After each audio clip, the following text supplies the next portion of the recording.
Lumipas ang oras, at unti-unting lumubog ang araw. Nakatulog si Lian sa duty room. Biglang isang malakas na ingay ang gumising sa kanya. Lumabas siya, ang kanyang mga mata ay nakapikit pa rin, at sinabing, kung gusto mong lumaban, lumabas ka dito. Huwag manatili sa dyan sa loob ng paaralan. Tumingin ang estudyante kay Lian at tinawag siyang tulala bago naglakad palayo, hindi siya pinansin.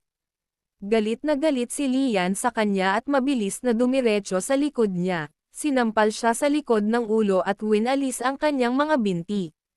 Bumagsak ang estudyante sa lupa. Sa sandaling iyon, ang mga tao sa kanilang paligid ay tumingin ng walang pakialam at sumugod sa kanila upang palibutan si Lian.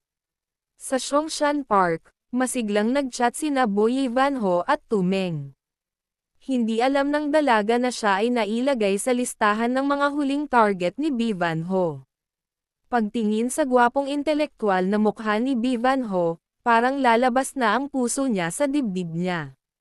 Biglang tumama ang pulang ilaw sa leeg ng dalaga. Nanghina ang kanyang mga binti, at nahulog siya sa mga bisig ni Boy Vanho. Tiningnan ni Boy Vanho ang sugat sa leeg ng dalaga. Ito ay isang tranquilizer gun. Ang buong parke ay nasa gulat sa sandaling ito. Si Boy Vanho tumingin sa paligid maingat. Sa pagkakataong iyon, humakbang pasulong ang isang binatang nakangiti. Palaging may mga tao sa mundo na iniisip na sila ang sentro ng universe. Hindi nila ito sinasabi, ngunit hindi nila malay na nakikita ang kanilang sarili bilang pangunahing mga karakter. Hindi tulad ng mga bata, ang mga taong ito ay napakahusay at kahit emosyonal na matalino kumpara sa karamihan. Pero ang problema nila ay kulang sila sa responsibilidad. Unti-unting napawi ang ngiti ng binata. Lumagpas ka na sa linya, Walker. Kung lahat ng non-fuck walker ay katulad mo, mas mabuting ipaubaya na lang sa mga ninja ang lahat. Tiningnan ng binata ang dalaga sa mga bisig ni Boy Vanho na may paghamak sa mga mata. Ang iyong walang awa na mga pamamaraan ay kasuklam-suklam. Hindi siya pinansin ni Boy Vanho at hinaplos niya ang mukha ng dalaga. Ang panunuya ng maliit na halaga ay hindi maginoo. Walang lason, walang tapang. Biglang umalangaw-ngaw ang mga putok ng baril, at nagliparan ang mga ibon sa takot. Bumalik kay Lian ang eksena. Hinahanap pa rin siya ng grupo ng mga gangster. Si Lian ay nagtatago sa isang puno na tinatakpan ng isang kamay ang sugat sa kanyang dibdib. Iniulat ng system ang isang espesyal na tama ng bala na pumapasok sa isang espesyal na estado. Ang bilis ng paghilom ng sugat ay nabawasan ng 500. Naisip ni Lian na kung hindi dahil sa suporta ni Dao Zhu, ang bala na ito ay kumitil sa kalahati ng kanyang buhay. Nakatakas lang siya sa kanila ngunit sa hindi inaasahang pagkakataon ay napunta siya sa Kumunoy. Sa sandaling iyon, isang ibong Sudo ang lumipad. Doon nanggaling ang boses ni Sudo. Panginoon ko, may nangyayari sa Zhongshan Park, may mga putok ng baril at mga pagsabog. Kinagat ni Lian ang kanyang mga ngipin at tiniis ang sakit. Dahan-dahang binunot ang bala. Basang-basa ang buong katawan niya sa malamig na pawis. Sudo, pumunta at tingnan kung ano ang nangyayari at iulat muli sa akin. Pinagmamasdan ang Sudo bird na lumilipad, tumingin si Lian sa grupo ng mga tao sa ibaba. Iniulat ng system na may natuklasan kang maninila. Biglang may nahulog na bato. Alerto ang lalaki at tumangala.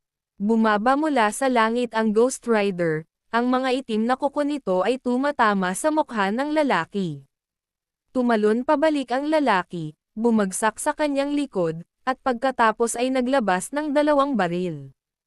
Umalangaw-ngaw ang mga putok ng baril. Tinamaan ng ilang putok ang Ghost Rider at unti-unting nawala. Biglang lumitaw si Lian sa kanyang likuran, ang kanyang 2 kamay ay nakahawak sa espada ng dragon at naglalazlaz. Mabilis na nag-react ang lalaki, lumingon upang maiwasan ang pag-atake ni Lian, Pagkatapos ay tumalon pabalik na may dalawang itim na baril na nakatutok ng diretso kay Lian. Sa sandaling iyon, si Lian ay tumayo ng matatag at pinilipat ang kanyang katawan ng may lakas, ang Dragon Slaying Sword ay tumutusok mula sa kanyang ari. Namatay agad ang lalaki. Ang boses ng sistema ay parang nanghihinayang hindi ko natanggap ang kanyang mana.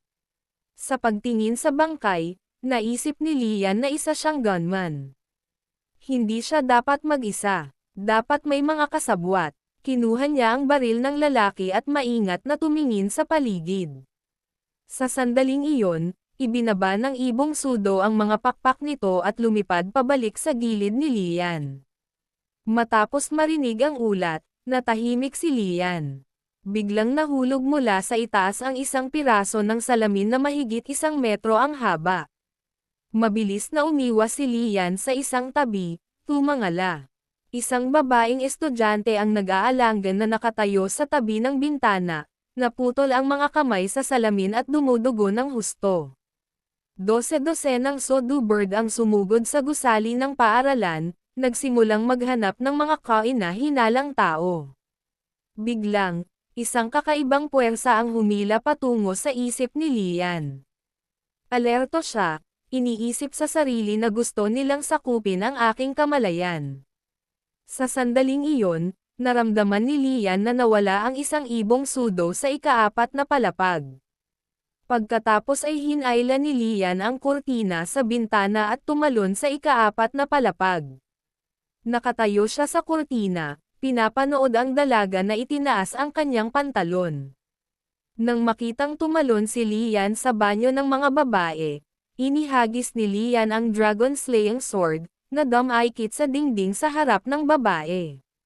Sa pagtingin sa bangkay ng ibong sudo sa lupa, alam niyang napakaingat, magaling lumipad, at maliliit ang mga ibong sudo, kaya hindi sila matapakan hanggang mamatay ng mga ordinaryong tao.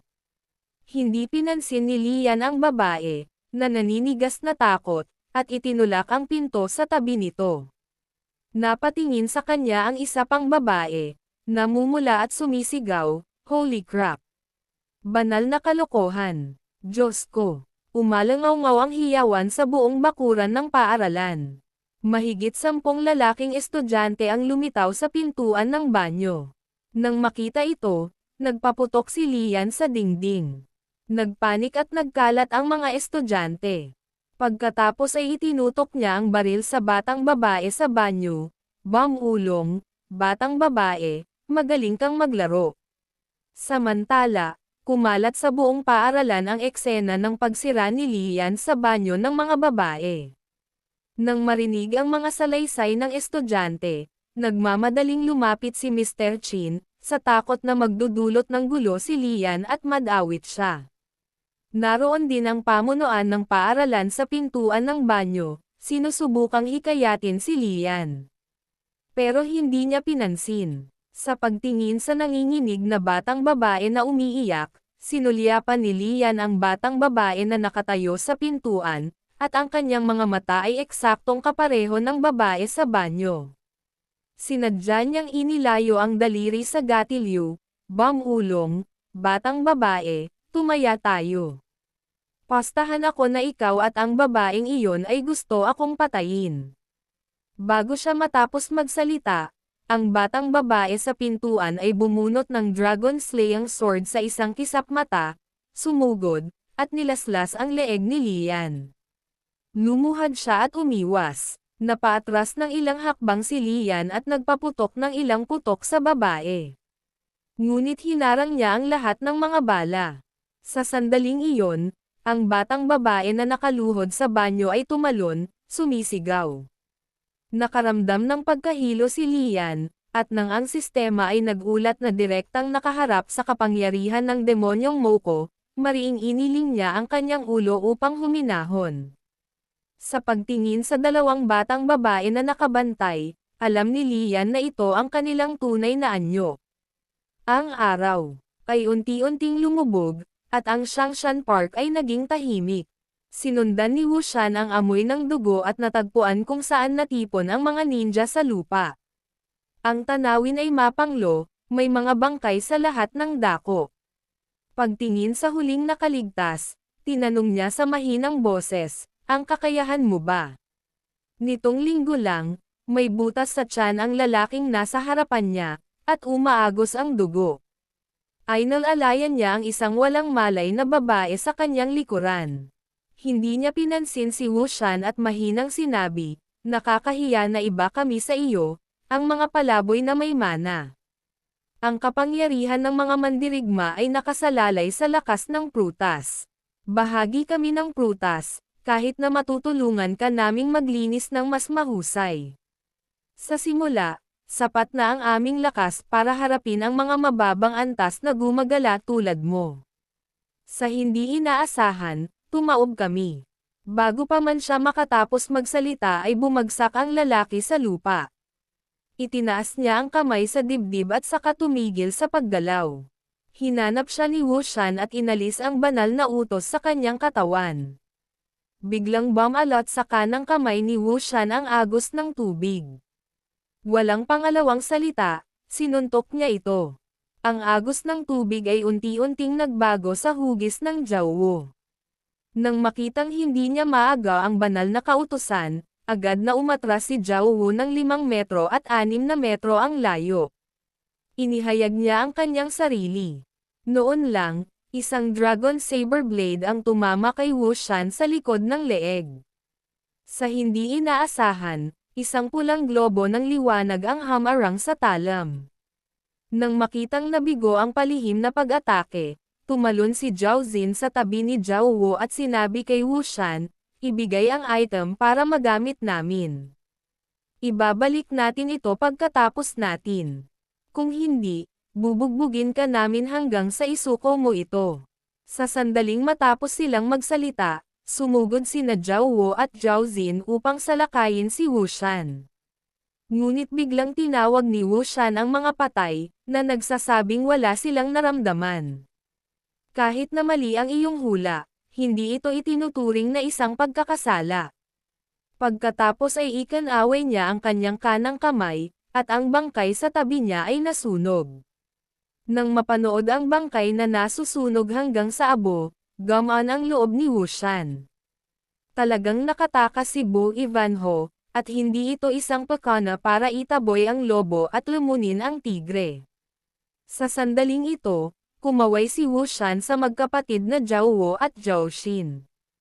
Halika, tingnan mo kung makukuha mo ito sa akin.